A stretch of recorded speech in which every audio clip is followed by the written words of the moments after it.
ظاہر ہے وہ نئی آئی اور اس کو لگا کہ جی بیوی تو میں ہوں، گھر والی میں ہوں، لیکن جو تمام جو مالی معاملات ہیں، جو اختیارات ہیں، تو یہ سارے تو کسی اور کے پاس ہیں. تو اس معاملے نے اس وجہ سے ایک خطرناک شکل اختیار کر لی. اب یہی وہ پہلو تھا جس نے جو ظاہر ہے مزید جو شکوک و شبہات جنم دیے.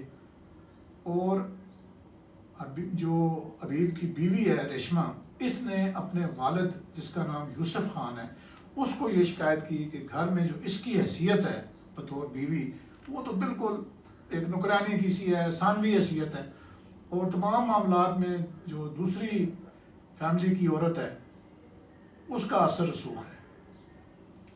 ناظرین، دوسرے الفاظ میں میں آپ کو ڈھکے چھپے الفاظ میں بتانا چاہ رہا تھا، لیکن یعنی حبیب کی بیوی کو شک تھا کہ اس کے خاوند اور شمیم کے درمیان ناجائز تعلقات ہیں، جس کی وجہ سے کہ تمام جو اختیارات ہیں وہ شمیم کے پاس ہیں. اب یہ جو شکایات ہیں اس کی بیوی کی، وہ رفتہ رفتہ غصے، نفرت اور پھر انتقام میں تبدیل ہو گئی.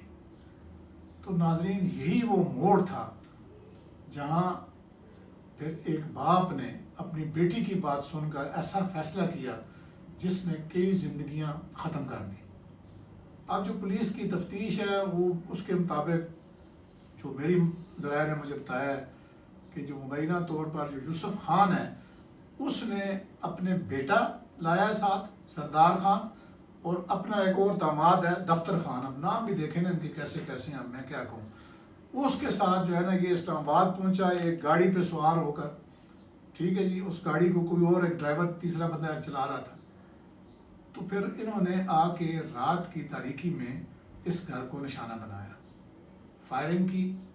ٹھیک ہے جی، یوسف خان کا کلاڑا چلا، کیونکہ عام حالات میں بھی یہ یوسف خان جب بھی اس محلے میں آتا تھا تو کلاڑا اس کے ہاتھ میں ہوتا تھا، کلاڑے سے یہ مسلح ہوتا تھا. بعض لوگ گاؤں میں اس طرح لے کے چلتے ہیں، خاص کر جو ذرا عمر والے لوگ ہوتے ہیں.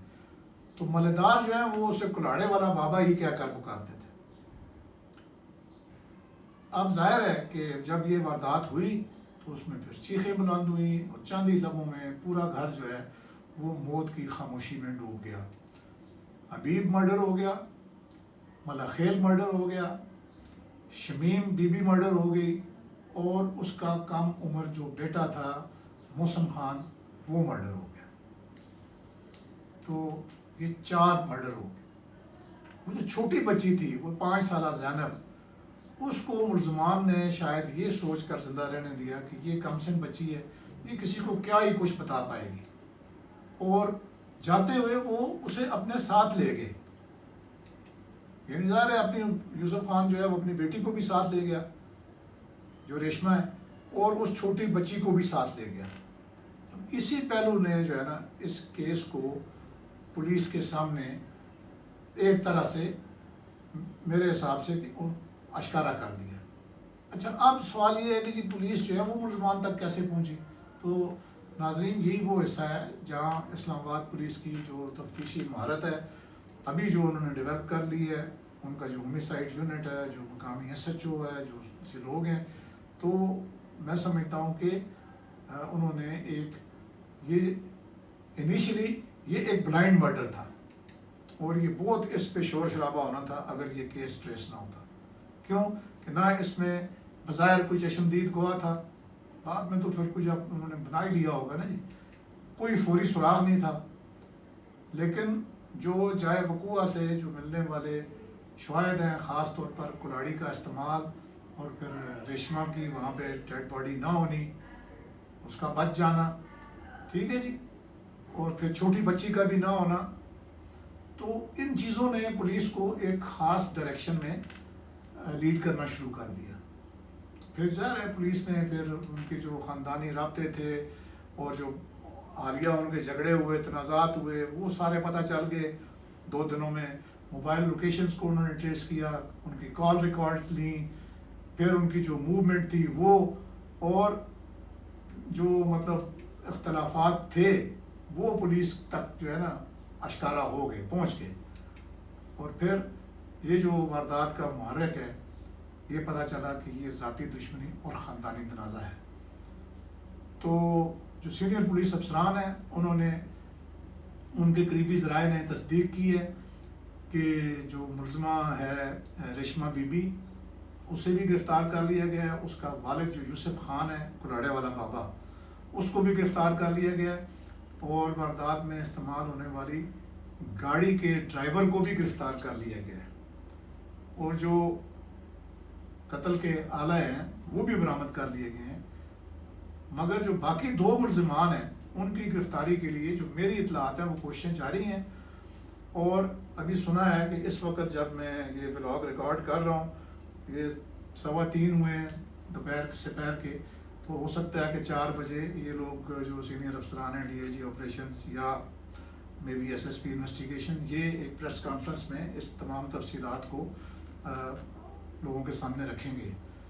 تو ناظرین، جو انسانی رشتوں کا جو بکھرنا، شکوک و شبہات، غصہ، بے اعتمادی اور انتقام کی وہ داستان ہے یہ جو آخر کار کئی جانیں لے گئی ہے۔